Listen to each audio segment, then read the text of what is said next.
1939 চনৰ 1 নৱেম্বৰত থানেশ্বৰ বড়ো ছাৰ জন্মগ্ৰহণ কৰিছিলে আৰু সেই সময়ত বড়ো জনগোষ্ঠীৰ বিভিন্ন ভাষা সংস্কৃতি সকলো দিশবিলাক এটা সঠিক পথত আগবঢ়াবৰ কাৰণে বড়োসকলৰ প্ৰথম যিটো শ্ৰেণীৰ চিন্তাবিদসকলে কাম আৰম্ভ কৰিছিলে। পৰৱৰ্তী সময়ত তেখেতে এজন শিক্ষাবিদ হ'ল আৰু সেইখিনি সময়ত বড়ো সাহিত্য সভাৰ লগত থাকি বড়ো ভাষা সংস্কৃতি কেনেকৈ আগুৱাই লৈ যাব লাগে ইয়াত এটা নেতৃত্ব বলিষ্ঠ এটা নেতৃত্ব দিছিলে।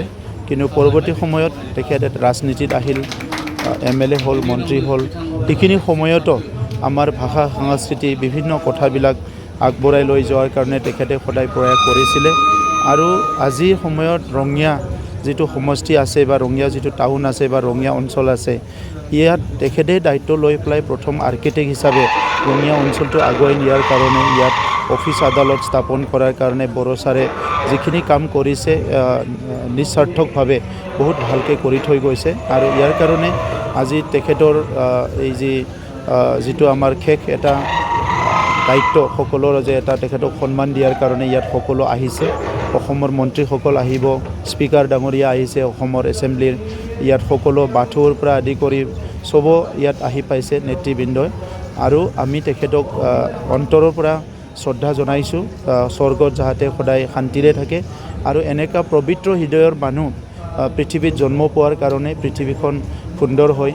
আৰু বড়ো ছাৰে যাতে সদায় শান্তিৰে থাকে। আৰু তেখেতৰ সুপুত্ৰী তেখেতে এৰি থৈ গৈছে, তেখেতৰ পুত্ৰীজন যাতে সুস্থ শৰীৰ সুস্থ মন লৈ অনাগত দিনত তেখেতৰ বিদায় লোৱাৰ পিছতো ভালকৈ থাকিব পাৰে ইয়াৰ কাৰণে আশীৰ্বাদ কৰে। আৰু বড়ো ছাৰৰ প্ৰতি যিটো শ্ৰদ্ধা সেইটো অকল আজিয়ে নহয়, অনাগত দিনতো আমি শ্ৰদ্ধাটো জনাই যাম। মই ৰঙিয়া টাউন কমিটিক অনুৰোধ কৰিছিলোঁ যে ৰঙিয়া টাউনত এটা ভাল স্থান দিব লাগে, য'ত বড়ো ছাৰৰ প্ৰতিমূৰ্তি এটা স্থাপন কৰিব আমি সকলো বিচাৰোঁ। আৰু ইয়াৰ কাৰণে আমিয়ে চব দায়িত্ব ল'ম, কিন্তু খালি ৰঙিয়া টাউনৰ মাজত যাতে অলপ ভূমি আবণ্টন দিলে বড়ো ছাৰৰ এটা প্ৰতিমূৰ্তি তাত স্থাপন কৰা হ'ব। আৰু মই সকলোলৈ ধন্যবাদ জনাইছোঁ।